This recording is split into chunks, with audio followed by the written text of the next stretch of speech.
Bonjour et bienvenue à Go to Train. Ici c'est Go to Train et moi c'est Neda Safavi, professeur de français. Aujourd'hui c'est la 24e séance du français. Allez-y. سلام به Go to Train خوش اومدی. من ندا صفوی هستم، مدرس زبان فرانسه. خب امروز جلسه 24م آموزش زبان فرانسه است. جلسه 24م. به همین زودی رسیدیم به جلسه 24م و حواست هست که کم کم داریم به آخر دوره A1 نزدیک میشیم. امیدوارم که تا اینجا حسابی مطالعه کرده باشی و آموزش‌ها برات مفید بوده باشه. در ادامه جلساتی که داشتیم و به بحث گذشته یعنی زمان گذشته در زبان فرانسه پرداختیم، امروز میخوایم یک زمان رو در آینده یاد بگیریم، یعنی زمان فوتور پروش، یعنی آینده نزدیک. خب بریم که جلسه 24 رو با هم شروع کنیم.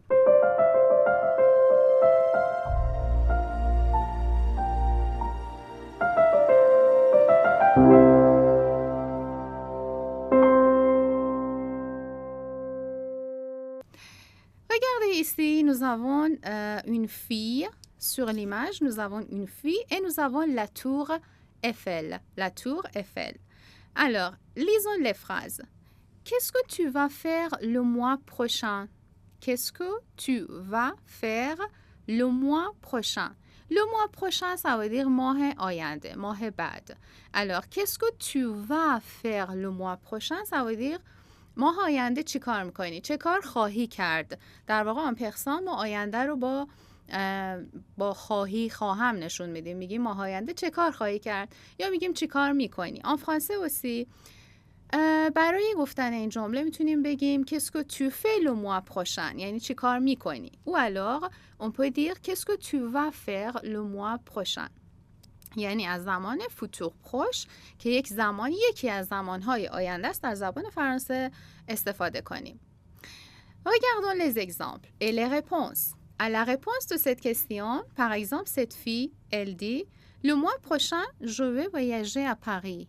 Le mois prochain, ماه بعد, je vais voyager à Paris. Je vais voyager, c'est le futur proche de voyager, ça veut dire سفر میکنم به پاریس.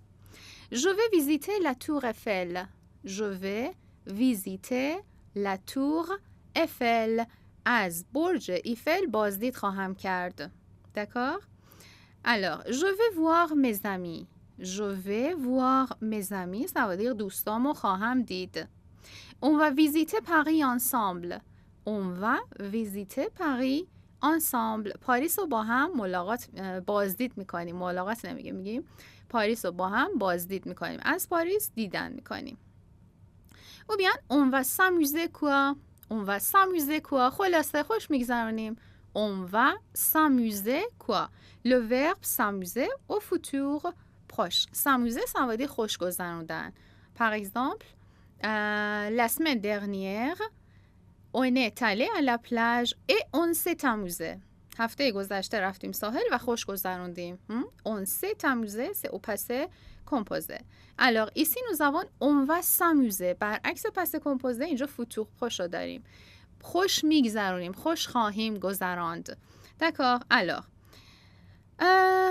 ça se voit très bien. همونجوری که دیده میشه، فرمول futur proche, le verbe aller هست به اضافه infinitif. Ça, c'est vraiment très facile. Ça, c'est vraiment très facile. Alors, tournons la page.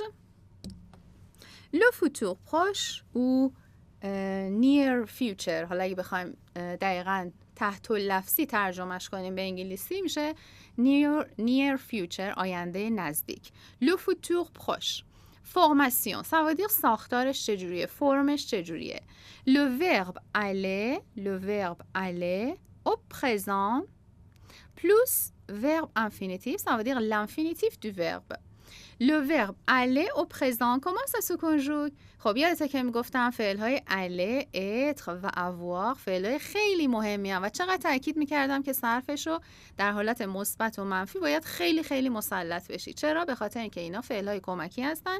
همونجوری که دیدی از être و avoir برای ساختن پس کمپوزه استفاده کردیم و از aller برای ساختن futur proche استفاده میکنیم. Alors, On va conjuguer le verbe aller. اول بریم صرف aller رو یه مرور کنیم. aller au présent. زمان حال فعل aller. On dit je vais, tu vas, il va, elle va, on va. Regardez ici. Nous allons, vous allez, ils vont, elles vont. Je répète. Je vais. Tu vas, il va, elle va, on va. سلام، اینجا کانال یوتیوب اپلیکیشن گو تو ترینه. شما قراره اینجا رایگان اونم با جدیت و کیفیت یک کلاس حضوری 12 تا زبان زنده دنیا رو یاد بگیریم. ما اینجا قراره هر روز یه قسمت از آموزش ها رو از سطح مبتدی تا پیشرفته برات آپلود بکنیم. اما اگه عجله داری همه دوره ها به علاوه کلی امکانات دیگه تو اپلیکیشن در دسترسه. آهان، اپلیکیشن رو میتونی از اپ استور، گوگل پلی، بازار و سایت خود گو تو ترین دانلود کنی. Nous allons, vous allez, ils vont, elles vont. Alors, le verbe aller plus verbe à l'infinitif. Le verbe à l'infinitif. Par exemple, je vais faire mes devoirs ce week-end. Ou bien, ce week-end, je vais faire mes devoirs. Je vais faire le verbe aller. aller رو صرف میکنیم. فعل رو به صورت مصدر میاریم. خیلی ساده است نه؟ واقعا یکی از ساده ترین زمانهای زبان فرانسه است. Je vais faire mes devoirs ce weekend.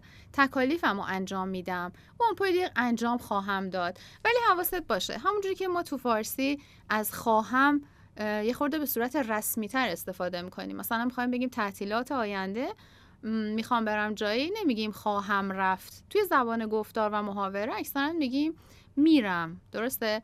ولی توی نوشتار مرسومه که خواهم رفت، خواهی رفت آینده رو نشون میده. در زبان فرانسه هم در واقع اله به اضافه فعل یعنی همون فتوق خوش بیشتر حالت گفتاری داره، یعنی در زبان محاوره استفاده میشه. چون ما یه فتوق دیگه هم داریم که بهش میگیم فتوق سامپل و اونو در ادامه توی همین دوره A1 یاد میگیریم. ولی یادت باشه که فتوق خوش بیشتر در حالت گفتار استفاده میشه، یعنی خیلی خیلی از فرانسوی ها میشنوی وقتی که صحبت میکنن از فتوق خوش استفاده میکنن. بنابراین مثل فارسی که معادل فارسیش نیست که مثلا بگیم je vais faire ça veut dire انجام خواهم داد، نه یعنی انجام میدم. c'est ça، انجام میدم. D'accord, on tourne la page et on va voir encore le verbe aller plus infinitif. Quelques exemples. Par exemple, je vais jouer. بازی میکنم. او بازی خواهم کرد. Tu vas manger. خواهی خورد. Il va parler. حرف میزنه. حرف خواهد زد. Nous allons lire. کتاب خواهیم خوند. مطالعه در واقع مطالعه خواهیم کرد. Vous allez dormir. خواهید خوابید. Ils vont étudier ça veut dire مطالعه خواهند کرد، درس خواهند خوند. حالا که من اینجا از خواهم و خواهی استفاده میکنم برای اینکه به شما در واقع تو ذهنتون بمونه که این فتوح هست، وگرنه گفتم توی فارسی هم خیلی از این خواهم ها استفاده نمی کنیم.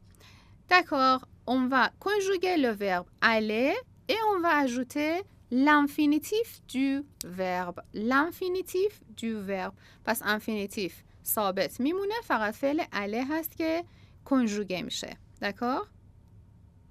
On va voir le verbe partir. حالا میخوایم یه فعل رو به صورت کامل به فتوق پاش صرف کنیم. Le verbe partir. Je vais partir. Tu vas partir. Il va partir. Elle va partir. On va partir. Nous allons partir. Vous allez partir. Ils vont partir. Elles vont partir. D'accord? Ça, c'est simple. Alors, à la forme négative, comment ça se conjugue à la forme négative? Je ne vais pas partir. Ça veut dire quoi? Ça veut dire la négation, c'est pour aller. Juste le verbe aller. مثل پس کمپوزه که فقط فعل کمکی رو منفی می کردیم و پارتیسیپ پس بعدش می اومد، در مورد فتوق خوش هم این aller هست که صرف میشه و نگاتیو میشه. Alors, on dit je ne vais pas partir. aller نگاتیو به اضافه مصدر. Je ne vais pas partir, tu ne vas pas partir, il ne va pas partir, elle ne va pas partir, on ne va pas partir. Nous n'allons pas partir, vous n'allez pas partir, ils ne vont pas partir, elles ne vont pas partir.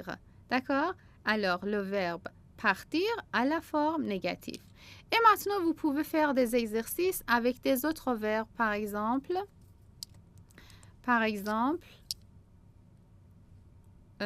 le verbe voyager. Comment ça se conjugue au futur proche? Le verbe voyager, comment ça se conjugue au futur proche؟ به futur proche یا آینده نزدیک چجوری صرف میشه؟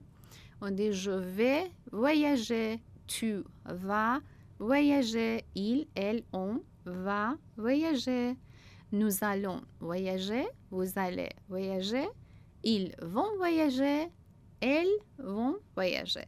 À la forme négative, est-ce que tu peux conjuguer le verbe voyager à la forme négative au futur proche? Oui? Alors, je ne vais pas voyager, tu ne vas pas voyager, il ne va pas voyager. جزوه‌های حین تدریس رو دیدی؟ چطور میتونی داشته باشیشون؟ همه این جزوات داخل اپلیکیشن موجوده و شما میتونید به راحتی دانلودشون بکنین و حین تدریس ازشون استفاده کنید. کاری که بچه زرنگا میکنن.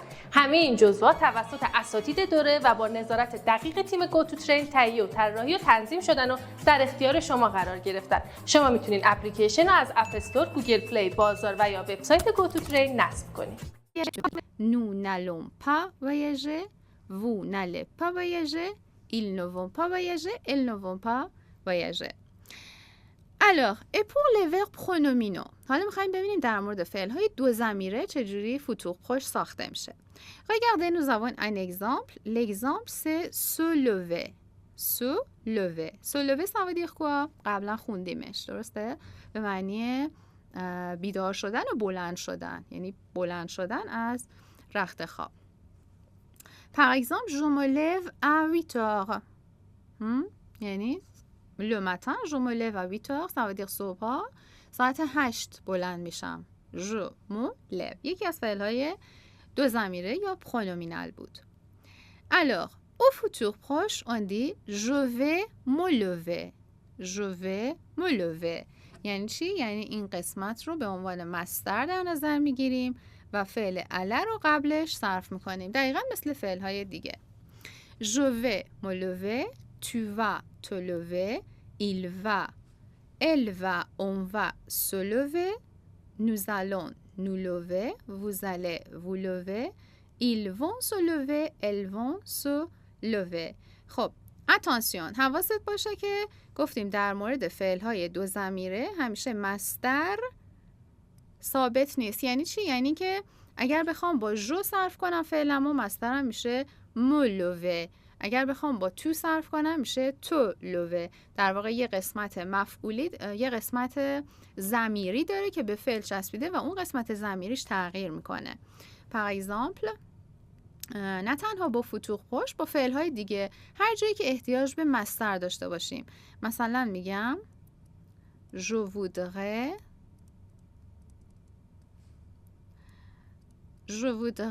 me promener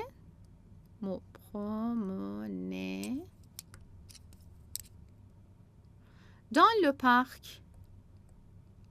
خب گفتیم بعد از فعل vouloir عموما به صورت انفینیتیو فعل بعدی رو استفاده میکنیم. عموما که نه، همیشه. D'accord, je voudrais me promener. Je voudrais بعدش مصدر me promener.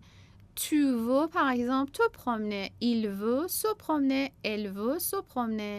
Nous voulons nous promener. به همین ترتیب در واقع فعل پرونومینال به صورت مصدر استفاده میشه. یا اینکه مثلا بعد از یه حرف اضافه مثل پور میخواد بیاد، میگیم که par exemple j'ai du temps pour me reposer. سوادیق برای استراحت کردن زمان دارم. j'ai du temps pour me reposer. چون فاعل من جو بوده، سوژم جو بوده، در نتیجه مصدر من بعد از pour با مو میاد. alors tu as du temps pour te reposer. il a du temps pour se reposer.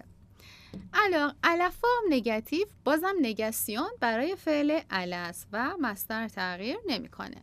Alors, le verbe se lever au futur proche, ça se conjugue comme ça.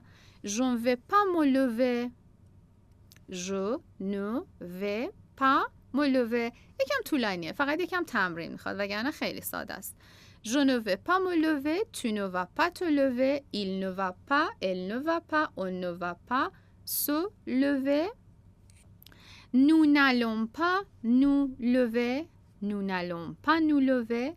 Vous n'allez pas vous lever. Ils ne vont pas se lever. Elles ne vont pas se lever. D'accord?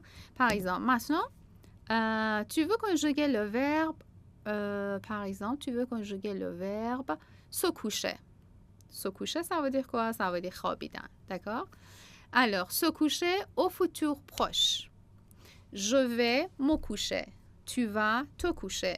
Il va se coucher. Elle va se coucher. Nous allons nous coucher. Vous allez vous coucher. Ils vont se coucher. Elles vont se coucher. Et à la forme négative, tu dois pratiquer. Bien sûr, باید تمرین کنی. Tu dois pratiquer. Alors, on dit quoi? On dit je ne vais pas me coucher. Tu ne vas pas te coucher. Il ne va pas se coucher. Nous n'allons pas nous coucher. Vous n'allez pas vous coucher. Ils ne vont pas se coucher. Elles ne vont pas se coucher. D'accord. Le verbe aller à la forme négative et après l'infinitif, c'est facile, non? Il faut répéter. Il faut répéter plusieurs fois pour maîtriser bien cette grammaire. با اینکه به این گرامر یا هر گرامری مسلط بشی پراتیک یادت نره. Alors, nous avons une remarque. Le futur proche est un temps du futur. Le futur proche est un temps du futur. واضحه که futur proche و آینده نزدیک یک زمانی مربوط به چیزایی که گفتیم رو یاد گرفتی؟ خودت رو به چالش بکش. فقط کافیه یه سر به اپلیکیشن گوت ترین بزنی. آخر هر جلسه و دوره یه آزمون کاملا استاندارد مطابق با مطالب تدریسی طراحی شده تا خودت رو بسنجی. حتی میتونی پاسخ درست سوال‌ها رو هم ببینی تا مطمئن بشی همه چی خوب پیش میره. کافیه از اینجا اپلیکیشن رو دانلود کنی. future en anglais, futur en français, آینده. On l'utilise surtout à l'oral. به ویژه در زبان گفتار و شفاهی استفادهش میکنیم. Pour le former, on utilise aller plus infinitif. D'accord? Ça c'est déjà dit. Observer. Observer. Je vais partir dans une semaine. Je vais partir dans une semaine. Dans une semaine, ça veut dire quoi? Ça veut dire یک هفته توی یک هفته آینده. Ça veut dire یک هفته بعد. دان یه علامت برای فوتور.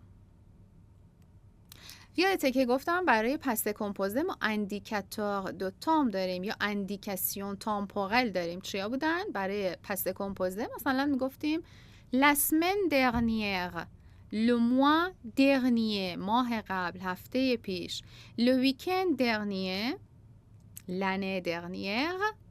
یا از ایلیا استفاده می‌کردیم. مثلا 2 سال پیش رو می‌گفتیم ایلیا 2 ans. 3 هفته پیش رو می‌گفتیم ایلیا 3 semaines. n'est-ce pas؟ ایلیا یه نشانه بود برای گذشته و الان دانو داریم یه نشانه برای آینده. در 2 ماه یعنی 2 ماه دیگه. در 1 هفته یعنی 1 هفته دیگه. Alors, je vais partir dans une semaine. 1 هفته دیگه حرکت میکنم. Ils vont se marier le mois prochain. Ils vont se marier. ازدواج خواهند کرد. Le mois prochain. ماه آینده. Tu vas changer de voiture. Tu vas changer de voiture. تو ماشین تو عوض میکنی. عوض خواهی کرد. دکار؟ خب همیشه احتیاج نداریم به نشانه های زمانی، ولی خیلی وقتا نشانه های زمانی رو داریم. باید بدونیم که نشانه های زمانی برای فوتور، حالا فوتور پروش باشه یا فوتور سامپل فرقی نمیکنه، برای فوتور یا دان هست اکثرا، یا دان هست یا کلمه پروشن که در حالت فمیننش میشه پروشن. Alors, comment ça change au masculin ou féminin? On dit par exemple le mois prochain, parce que mois c'est masculin. Le mois prochain, la semaine prochaine, féminin. L'année prochaine, féminin. L'année prochaine, féminin. ou par exemple دوشنبه آینده. Comment on dit دوشنبه بعدی یا دوشنبه آینده? On dit lundi prochain.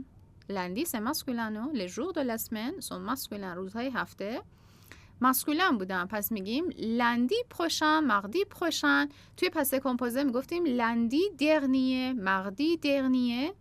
Alors prochain c'est pour le futur. Dans c'est pour le futur. Par exemple dans 2 jours. 2 روز دیگه سفر میکنم. 2 روز دیگه فلانی رو میبینم. 2 روز دیگه این کار میکنم. Alors on dit dans 2 jours. Et tu vas changer de voiture. Voilà c'est tout. خب رسیدیم به بخش مهم ماجرا.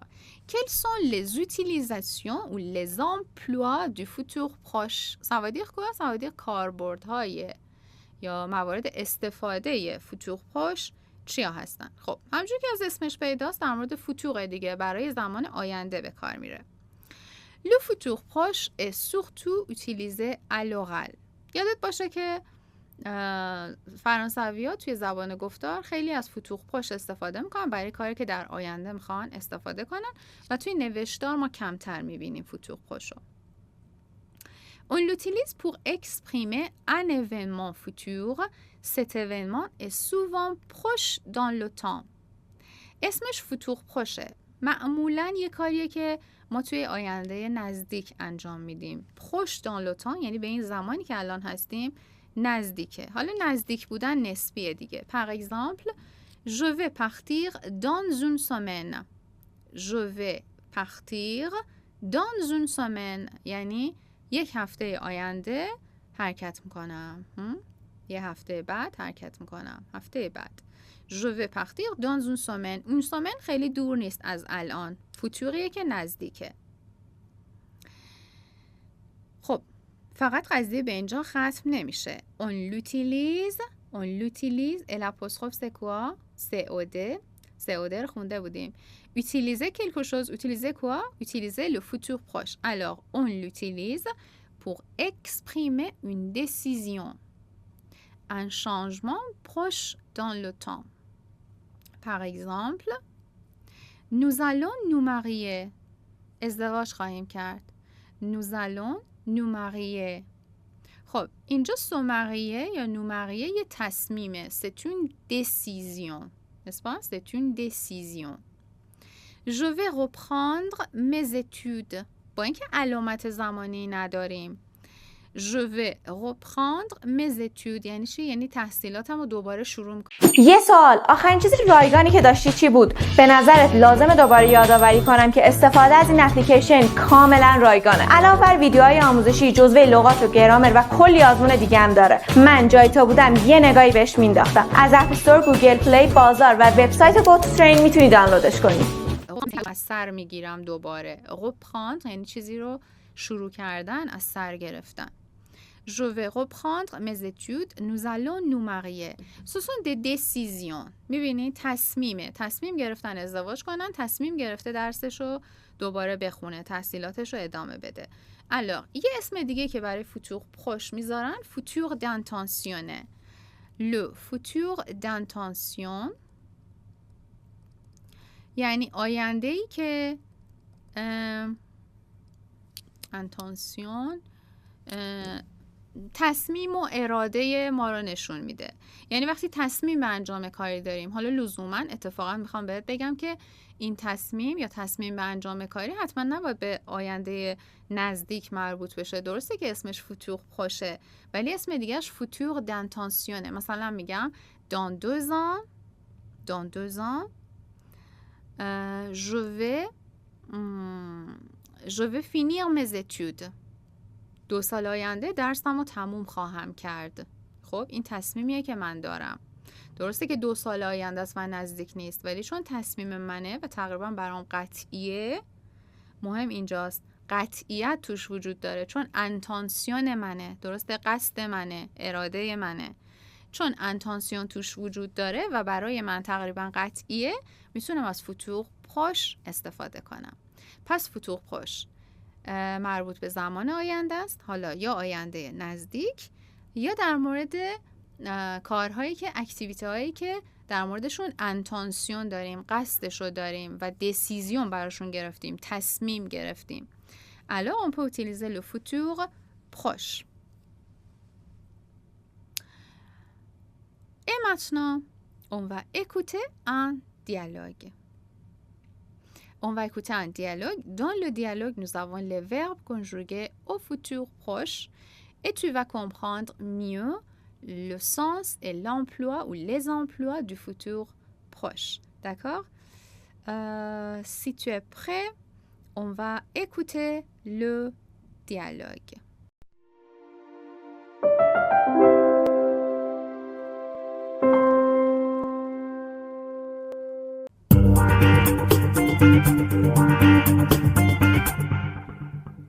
Chapitre 13. Qu'est-ce que tu vas faire? Alors, maintenant que les examens sont finis, qu'est-ce que tu vas faire? D'abord, je vais prendre des vacances. Oui, bien sûr. Qu'est-ce que tu vas faire pendant tes vacances? Est-ce que tu vas partir? Oui, je vais aller chez mon oncle et ma tante qui ont une ferme en Bretagne. Je vais être un parfait paysan. Tu vas t'occuper des vaches? Bien sûr. Et je vais aussi aider mon oncle. Nous allons travailler dans les champs. Ça va être intéressant. Ça va changer des examens et des livres. Mais tu vas voir des amis là-bas? Oui, bien sûr. Et puis je vais sortir de temps en temps avec mes cousins. Est-ce que tu vas travailler tout l'été? Non. Je vais rester en Bretagne tout le mois de juillet. Après, je vais partir en Espagne, à côté de Séville. Je vais voir des amis qui habitent dans la région. Nous allons passer 2 semaines ensemble. Tiens, c'est curieux. Louise ainsi va aller à Séville cet été. Elle va passer 1 mois là-bas. Louise? Ah bon? Tiens, c'est une coïncidence. Quand est-ce qu'elle va être là-bas? Ah, tu voudrais savoir. Je ne sais pas en fait. Elle va partir cet été. Ah bon? Et toi, qu'est-ce que tu vas faire? Tu vas partir? Non, je ne vais pas partir. Ça va être difficile parce que je vais repeindre mon studio. Ensuite, ma sœur va venir ici et nous allons travailler toutes les deux au supermarché à côté. Ah bon? Tu vas travailler dans un supermarché? Ça alors? Oui, mais juste pour 2 mois. Ce n'est pas possible. Tu ne vas pas prendre de vacances du tout? Si, un peu. اینو از من نشنیده بگیر ولی قراره هر 5 دقیقه یه بار منو ببینی. پس اگه میخوای آموزشا رو بدون من ببینی همین الان اپلیکیشن رو دانلود کن چون تو اپلیکیشن خبری از من نیست و میتونی با خیال راحت ادامه بدی. از کجا دانلود کنی؟ اپ استور، گوگل پلی، بازار و وبسایت گوترین. En septembre, je vais aller voir une amie à Berlin. Ça c'est bien, c'est une ville passionnante. Combien de temps tu vas rester là-bas? Je vais rester 1 semaine à peu près. D'accord. Est-ce que tu as bien compris le dialogue? En fait, pas bien. Dans la première écoute, on ne comprend pas très bien, mais on comprend comme c'est comme ça, n'est-ce pas? تا حدی تا حدودی بگی نگی comme c'est comme ça. دیالوگ رو توی بار اول معمولا متوجه میشی. D'accord. Est-ce que tu peux me dire quel est le sujet de cette leçon? Quel est le sujet de ce dialogue? Quel est le sujet de cette conversation? موضوع دیالوگ چیه؟ Ou bien dites-moi, il y a combien de personnages dans le dialogue? Combien de personnes parlent dans le dialogue? Tout à fait, il y a 2 personnes qui parlent, oui.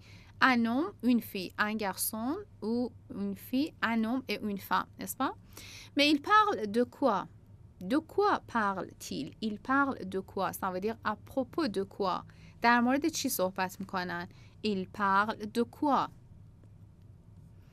Alors, on peut dire ils parlent de leurs activités au futur. Ils parlent de leurs activités توی در مورد فعالیتاشون در آینده. Ils parlent de leurs activités au futur. Ils parlent de ce qu'ils vont faire en été. Je sais pas, le mois prochain, les vacances prochaines, etc. No? در مورد کارهایی که توی تعطیلات بعدی یا تابستون بعدی میخوان انجام بدن صحبت میکنن. بنابراین دیالوگ ما به فوتور پروش هست چون فوتور دانتانسیونه گفتیم. تصمیمشون برای اینه که چه کارهایی انجام بدن، برنامهشون چیه ها. بنابراین پس گاهی که یا هر موقع که میخوایم در مورد برنامه‌مون، تصمیماتمون و قصدمون در مورد آینده صحبت کنیم، از futur proche استفاده میکنیم. Alors, on va écouter une autre fois le dialogue. Ou non, c'est moi qui vais lire le dialogue et je vais expliquer si nécessaire. Le sujet, c'est qu'est-ce que tu vas faire? Qu'est-ce que tu vas faire? چه کاری انجام میدی؟ چه کاری قصد داری انجام بدی؟ برنامه چیه؟ Qu'est-ce que tu vas faire? La réponse, en fait, c'est je vais être un parfait paysan. Je vais être un parfait paysan, c'est le futur proche de verbe être. Voilà, nous avons qui? Nous avons un garçon. Peut-être c'est un paysan. Paysan, ça veut dire کسی که توی روستا زندگی میکنه، روستایی، حالا معنی کسی که در واقع توی روستا کار دامداری و اینا هم انجام میده میشه. Et ici nous avons un mouton. Un mouton. Un mouton, ça veut dire یک گوسفند. M-O-U-T-O-N. Un mouton. D'accord, lisons le dialogue. Mathilde. Alors, maintenant que les examens sont finis, alors le dialogue c'est entre deux personnes, Mathilde et Benoît. Mathilde est la fille, Benoît c'est le garçon. Alors, maintenant que les examens sont finis, qu'est-ce que tu vas faire? حالا که امتحانات تموم شده چه کاری میخوای انجام بدی؟ alors فوتور پروش رو میتونیم اینجوری هم ترجمه کنیم. چه کاری میخوای انجام بدی؟ برنامه چیه؟ چه کاری انجام میدی؟ قراره چه کاری انجام بدی؟ Maintenant que les examens sont finis, حالا که امتحانات تموم شده، qu'est-ce que tu vas faire? Le verbe faire au futur proche. D'abord, je vais prendre des vacances. D'abord, ça veut dire at first, aval, ابتدا. D'abord, je vais prendre des vacances. Ça veut dire quoi? Ça veut dire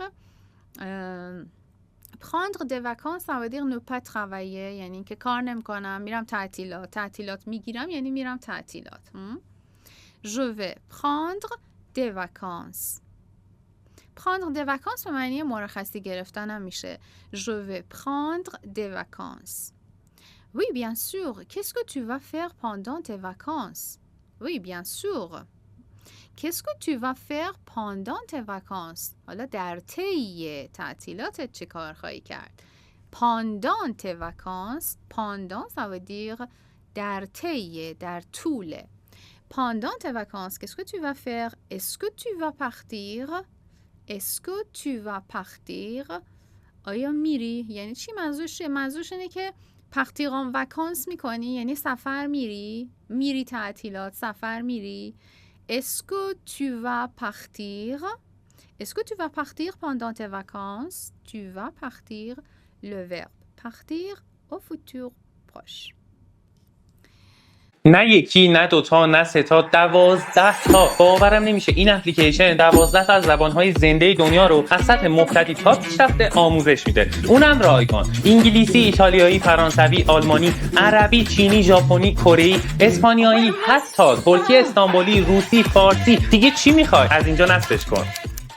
Oui, je vais aller chez mon oncle et ma tante. Oui, je vais aller chez mon oncle et ma tante. بله میرم پیش یا خونه داییم و خالم. حالا یا میتونه داییم و مثلا زن داییم هم باشه، چون میدونی که تانت به معنی هم خاله هم عمو، هم خاله هم عمه، هم زن دایی هم زن عمو میتونه باشه تانت.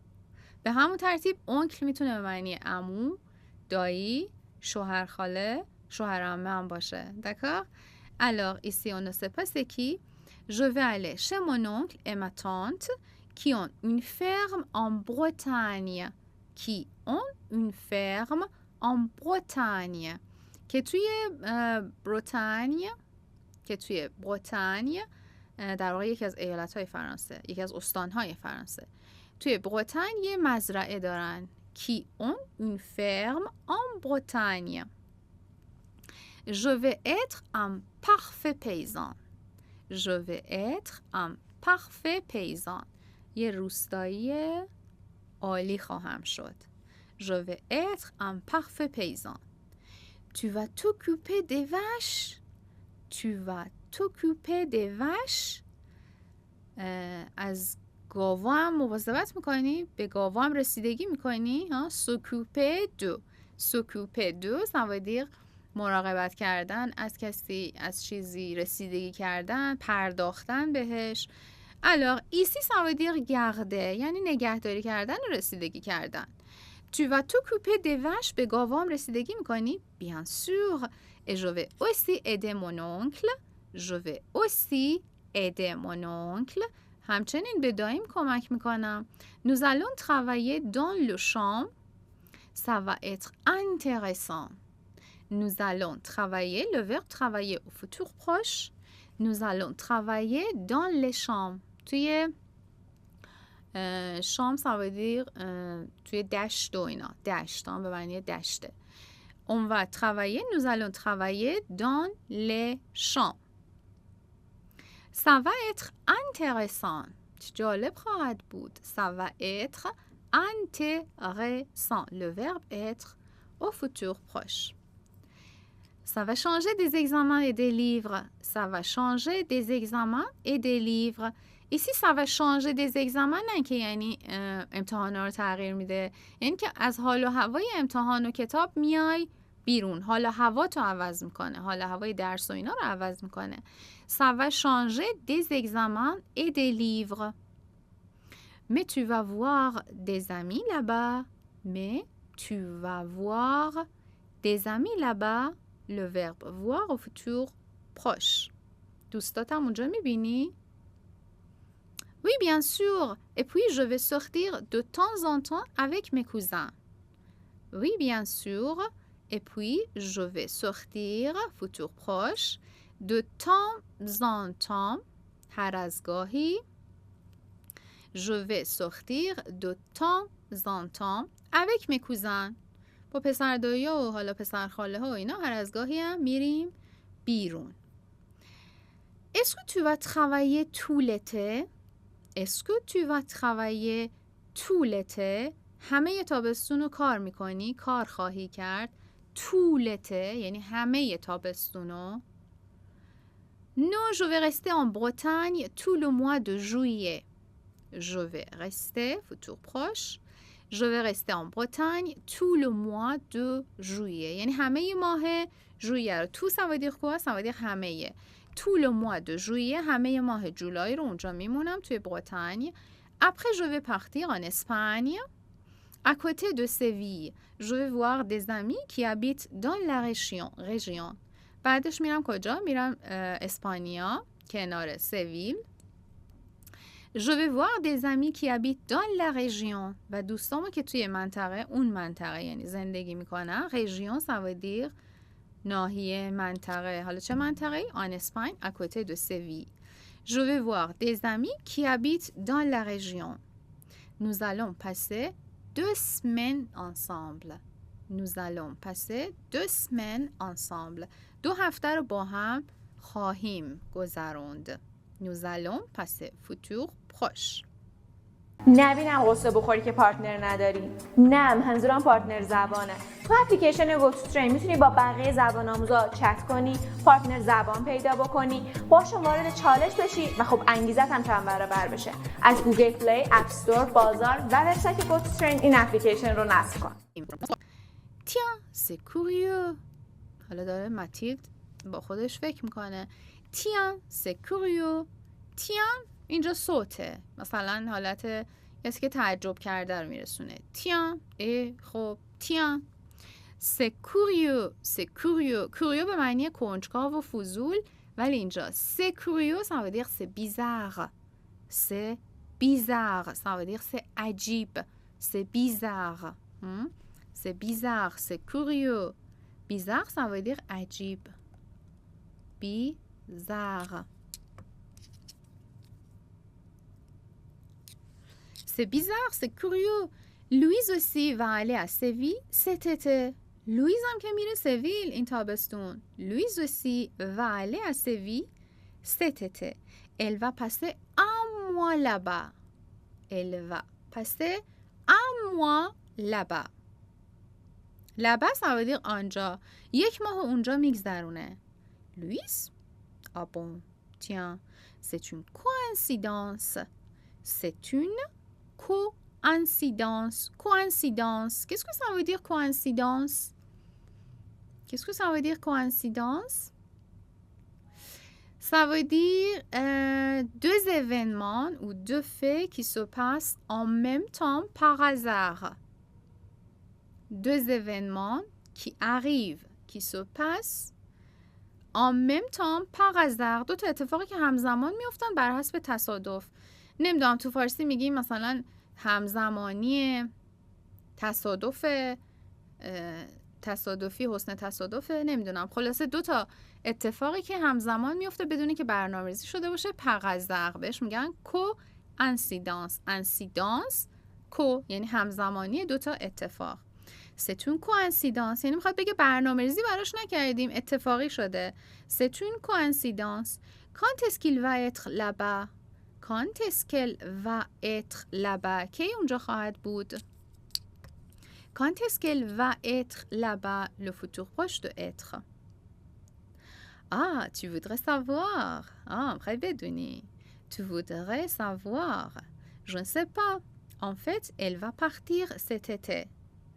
En fait, در واقع راستش en fait, elle va partir cet été. همین تابستون میره. Ah bon, خب. Ah bon. Et toi, qu'est-ce que tu vas faire? Tu vas partir? Et toi, qu'est-ce que tu vas faire? Tu vas partir? Non, je ne vais pas partir. Je ne vais pas partir. نه من جایی نمیرم. Je ne vais pas partir. Ça va être difficile. سخت خواهد بود. سخته. Ça va être difficile parce que je vais repeindre mon studio. Ensuite, ma soeur va venir ici et nous allons travailler toutes les deux au supermarché à côté. Ça veut dire quoi? Je vais vous expliquer. Ça va être difficile parce que je vais repeindre mon studio. Repeindre, ça veut dire peindre les murs, ça veut dire رنگ کردن. Encore, peindre, ça veut dire نقاشی کردن، رنگ کردن. repeindre گفتیم وقتی رو میاد اول فعل یعنی چی؟ یعنی دوباره یه کاری انجام دادن. الان میخوام دوباره نقاشی کنم. چی رو؟ je vais repeindre mon studio سویتمو. je vais repeindre mon studio. Ensuite, سپس ma soeur va venir ici. futur proche de venir. خواهرم میاد اینجا. Et nous allons travailler toutes les deux au supermarché à côté. و دوتایمون توی سوپرمارکت کناری کار خواهیم کرد. Nous allons travailler toutes les deux au supermarché à côté. Ah bon? Ah bon? واقعا? Ah bon? Tu vas travailler dans un supermarché? Tu vas travailler dans un supermarché? Ça alors? Ça alors? Alors, quand vous êtes surpris, vous êtes surprise, vous êtes choqué, یه چیز عجیبی شنیدین، مثلا سورپرایز شدین، شوکه شدین، میتونین بگین ça alors, ça alors, ah bon, ça alors. راستی عجیبه واقعا. ça alors. Tu vas travailler dans un supermarché, ça alors. Oui, mais juste pour 2 mois. فقط بذاریم باهاتون صادق باشم. هوش مصنوعی که دیگه نمیتونین از زندگیتون حذفش بکنین. ما هم نتونستیم از اپلیکیشنمون جدا کنیم. چیکار کردیم؟ اومدیم یه قسمت به اسم چت با هوش مصنوعی درست کردیم. چیکار میکنه؟ کارهای جالب. مثلا باعث میشه که رایتینگتون تقویت بشه. حالا میخوایم بدونین از کجا میتونین اپلیکیشن رو دانلود بکنین؟ از اپ استور، گوگل پلی، بازار و وبسایت گو تو ترین. 2 mois. Juste pour 2 mois. Ce n'est pas possible. Ce n'est pas possible. امکان نداره. Ce n'est pas possible.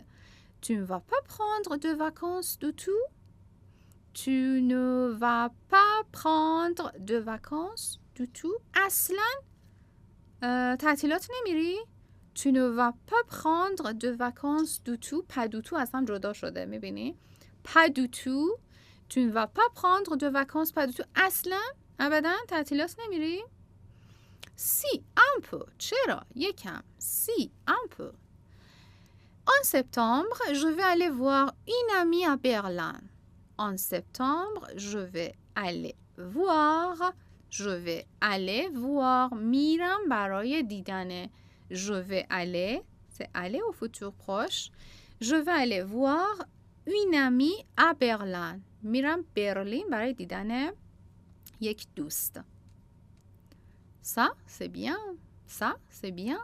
c'est une ville passionnante c'est une ville passionnante qu'est-ce que ça veut dire passionnante passionnante ça veut dire خیلی هیجان انگیزه خیلی پشن داره پاسیون داره یعنی خیلی شور انگیزه خیلی جالبه دیگه خیلی جالبه c'est une ville passionnante combien de temps tu vas rester là-bas combien de temps tu vas rester là-bas چند وقت اونجا خواهی موند combien de temps tu vas rester là-bas je vais rester une semaine à peu près la dernière phrase je vais rester une semaine à peu près یا به قول فرانسوی je vais rester une semaine à peu près à peu près ça veut dire presque تقریبا à peu près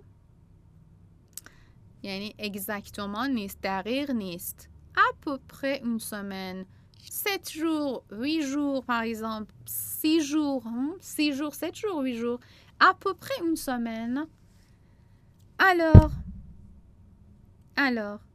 le dialogue c'est au futur proche pourquoi parce que les personnages parlent de leur futur parlent de leurs décisions pour les vacances d'été دیالوگ ما کلا به فوتور پروش بود چرا چون پرسوناژها دارن در مورد برنامه هاشون برای وکانس بعدی یا تعطیلات بعدی صحبت میکنن و خب همونجوری که دیدی خیلی از فعل ها به زمان فوتور پروش استفاده شد خب حالا این به تو یه ایده میده که برای این قسمت آماده بشی pratiquons تمرین کنیم pratiquons qu'est-ce que tu vas faire après le cours de français Dis-moi, c'est une bonne question. Qu'est-ce que tu vas faire après le cours de français Après le cours de français. Maintenant, nous sommes dans le cours de français, n'est-ce pas الان تو کلاس فرانسه هستیم. Après le cours de français, qu'est-ce que tu vas faire بعد از کلاس فرانسه برنامه چیه؟ چی کار میکنی؟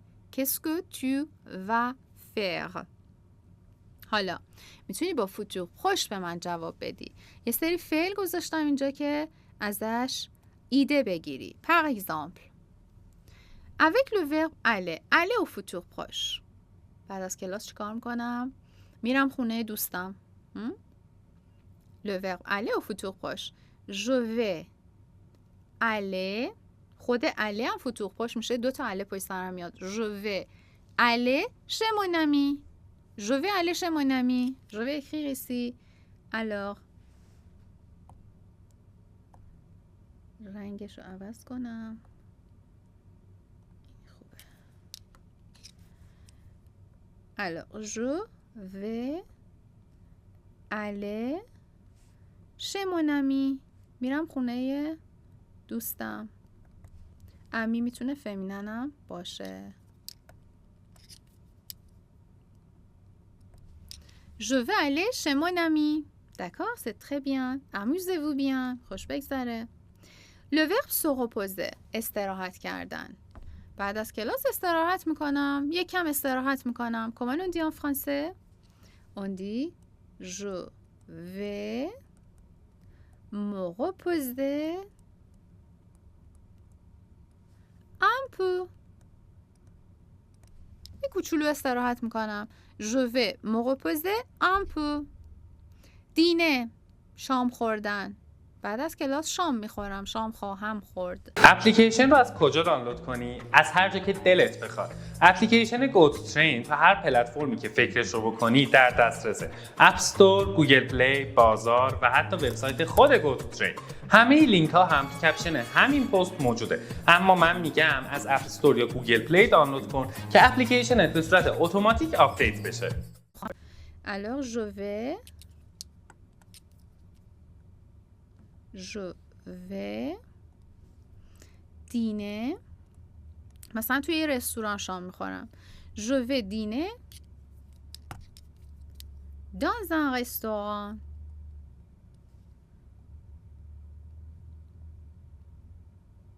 C'est très bien. Bon appétit alors. Regardez la télé. Télévision نگاه میکنم. Alors ça c'est facile, ça c'est simple, c'est pas nécessaire d'écrire. Je vais regarder la télé. Je vais regarder la télé. Je vais regarder un programme à la télé. یه برنامه توی تلویزیون نگاه میکنم. Je vais regarder un programme à la télé. Un programme à la télé. Faire des exercices. تمرین حل میکنم. Je vais faire des exercices de français. Je vais faire des exercices de français. بهترین کارو میکنی. Je vais faire des exercices de français. بلافاصله بعد از کلاس تمریناشو انجام بده. Je vais faire des exercices de français. Se coucher. حالا فرض کن همه کارا کردی، میخوای بگی میخوابم، ساعت فلان میخوابم. Alors je vais me coucher à minuit. Je vais me coucher à minuit. خب حالا بستگی داره که کلاس فرانسه‌ت کی باشه، یعنی اینکه نمیدونم چه تایمی از روز داری این آموزش رو میبینی. Si c'est le matin, tu peux dire je vais déjeuner. نهار میخورم. Je vais aller au travail. میرم سر کار بعد از کلاس. Ou je vais, par exemple, je vais me promener dans le parc. مثلا l'après-midi, je vais me promener dans le parc. بعد از ظهر میرم توی پارک میچرخم، میگردم. Alors, c'est pas important. Ce qui importe, c'est l'utilisation de futur proche. چیزی که مهمه استفاده از futur proche در واقع استفاده از futur proche با انواع فعل‌هاییه که یاد گرفتی. خب و مثل همیشه یه سری تمرین هست که باید حل کنی. ولی واقعا گرامر futur proche جزو گرامرهای ساده زبان فرانسه است. Mettez les verbes suivants au futur proche. این فعل ها رو به futur proche قرار بدین، یعنی تغییرشون بدین به futur proche. Par exemple, je prends. Au futur proche, on dit je vais prendre. اسمو قرمزش کنیم.